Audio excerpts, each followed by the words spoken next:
I think the time has come for allies to consider whether they should lift some of the restrictions they have put on the use of weapons they have donated to Ukraine, because especially now when a lot of the fighting is going on in Kharkiv, close to the border, to deny Ukraine the possibility of using these weapons against legitimate military targets on Russian territory makes it very hard for them to defend themselves. So to be clear, you're asking the US to lift the restrictions on the use of American weapons over Russian territory? I believe the time has come for allies to consider whether they should lift some of the restrictions they have imposed on weapons donated to Ukraine.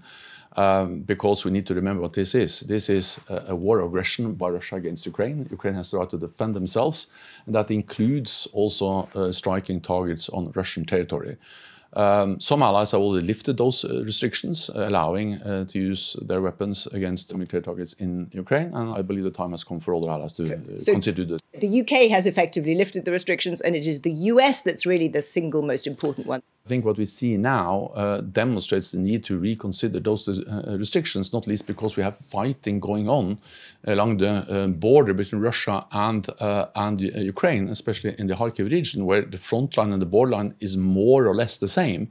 And then, of course, if you deny Ukraine the right to hit military targets on Russian territory, then you make it very hard for them to uphold the right for self-defense. This is self-defense. Self-defense is enshrined in the UN Charter.